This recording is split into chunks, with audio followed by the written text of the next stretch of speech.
नमस्कार। इस वक्त हम रुपेश सिंह के उसी आवास पर मौजूद हैं जहां कल अपराधियों ने उन्हें गोली मार दी। लगभग 10 राउंड गोली चली है और इस वक्त हमारे साथ उसी अपार्टमेंट के उनके कलीग्स, उनके रिश्तेदार और उनके साथ रहने वाले लोग हैं। उनसे हम जानते हैं कि रुपेश जी कैसे इंसान थे। जैसा कि मैंने पहले बताया कि पत्रकार के तौर पर जब भी हम एयरपोर्ट जाते थे तो उनकी सारी जिम्मेवारी वो रुपेश जी ले लेते थे। तमाम सेलिब्रिटियों के साथ उनकी तस्वीरें होती थी। जो भी पटना एयरपोर्ट पर आता था वो उनका खातिरदारी इंडिगो की तरफ से करते थे। हमारे साथ हैं सर, आपके क्या नाम है?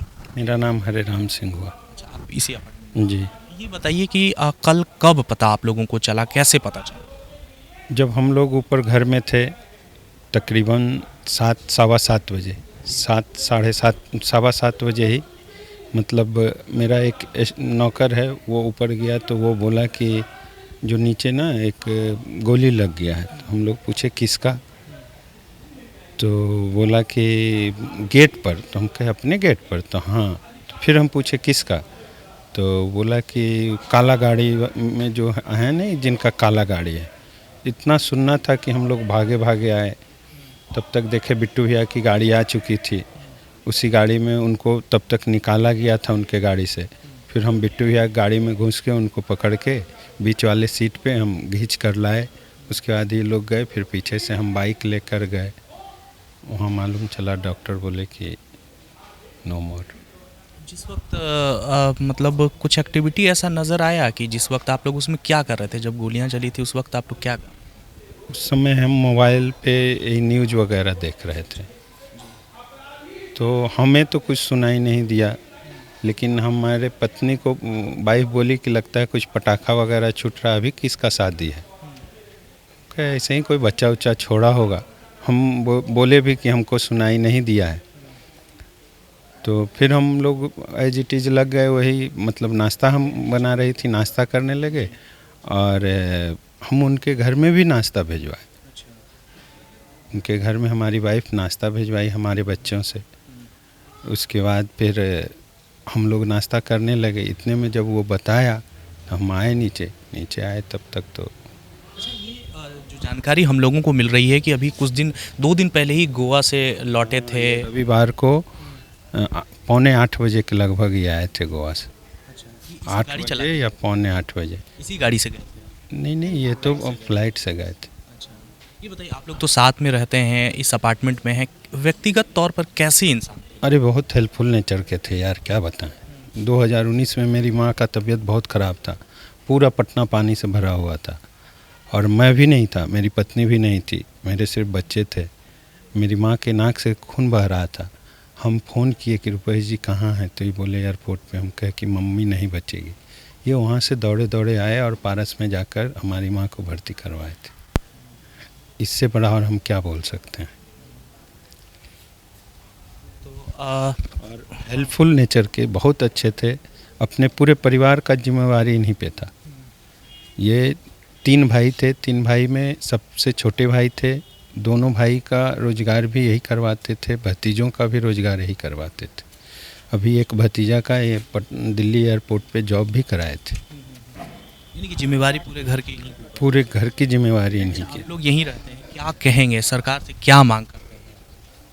सरकार से ही मांग करते हैं कि जो भी हो, जहाँ भी हो, उसको सज़ा दिलाए, उसको फांसी की सज़ा हो, और नहीं तो खुलेआम चौक पे उसे नंगा करके उसको गोली मार दिया जाए। चलिए, बहुत शुक्रिया बातचीत करने के लिए। हालांकि पेशेंस की बात है, जो कल तक आपके साथ हो, कल तक आप उनके साथ में ऑफिस उनको छोड़ते हों और अचानक आपको पता चलता है कि उनको शाम में इस तरह की उनके साथ घटना हो गई, तो स्वाभाविक सी बात है कि इमोशनल हो जाता है। और बात करते करते ये भी इमोशनल हो गए हैं और भी लोग हैं। सर, आपका क्या नाम है? मधुसूदन सिंह। आप भी यहीं रहते हैं? जी। क्या कहेंगे उनके बारे में, कैसे व्यक्ति थे, कुछ यादें? एक्टिव है, इतना सोशल वर्कर टाइप के थे कि मैंने कहना मुश्किल नहीं।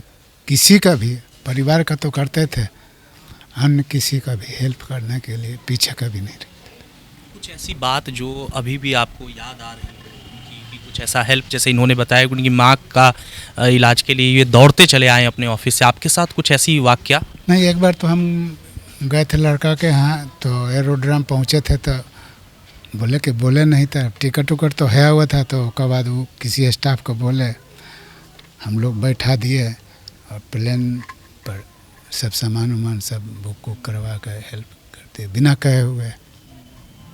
जी, गाड़ी जो है इनकी नई भी धनतेरस में अपने जन्मदिन के दिन। हाँ, इसके पहले स्कॉर्पियो चलाते थे, उसके बाद उसको हटा कर शायद ये गाड़ी नया लिए थे। व्यक्तिगत तौर पर कैसे इंसान? बहुत अच्छे थे, हेल्पफुल बता रहे हैं ना।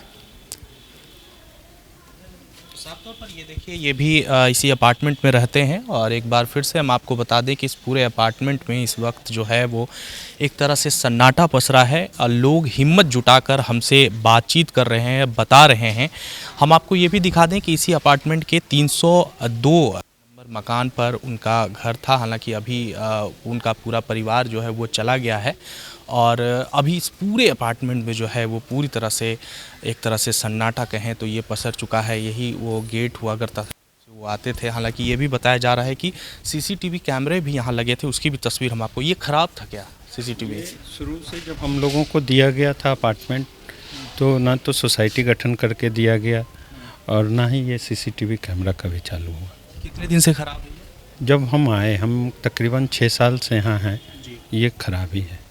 अच्छा, तो ये देखिए, ये सीसीटीवी कैमरा है। लोग रहने वाले जो हैं वो बता रहे हैं कि ये लगभग कई दिनों से, कई सालों से ख़राब है। बिल्कुल स्वाभाविक सी बात है, अगर देखें तो उसमें जंग सा लग गया है। अगर ये ठीक होता तो अभी तक पुलिस जो एसआईटी गठन कर रही है और साथ ही साथ छानबीन कर रही है, उसका सीधे नज़ारा जो है इस सीसीटीवी कैमरे से मिल जाता और पता चलता कि आखिर अपराधी जब आएँ और कैसे आएँ। और एक बार फिर से हम आपको दिखा देंगे कि वही जगह था, ये वही गेट है। और जो गार्ड से भी हमने बातचीत की थी तो गार्ड ने कहा कि कल वो किसी निजी काम से अपने घर चला गया था। हालांकि वो 7:30 बजे तक पहुंच गया था, लेकिन ठीक उसके बाद जैसे ही वो पहुंचा तो कल की घटना के बारे में हम बता दें कि रुपेश जी खुद यहां पर पहुंचे थे अपनी गाड़ी, नई गाड़ी जिन्होंने वो धनतेरस के दिन ही लिया था, और उसको लेने के बाद वो यहां पहुंचे थे और पहुंचने के बाद उन्होंने खुद से ही अपना गेट खोला और इसी गेट के रास्ते से वो घर जाने वाले थे। लेकिन वो कल जो है वहाँ नहीं पहुँचे और अपराधियों ने उन पर ताबड़तोड़ 10 गोलियां जो है वो बरसा दी, जिससे उनकी रास्ते में मौत हो गई। हालांकि जो अभी खबर है कि इस पूरे मसले पर एसआईटी की भी गठन कर दी और हमने आपको परिवारों से बात कराया जो उनके साथ में रहते हैं इस अपार्टमेंट में, वो लोग क्या कुछ कह रहे थे, वो कैसे व्यक्ति थे, ये हमने आपको बताया। अपने सहयोगी राजेश कुमार के साथ में देवाशीष कुमार, DSG न्यूज़, पटना।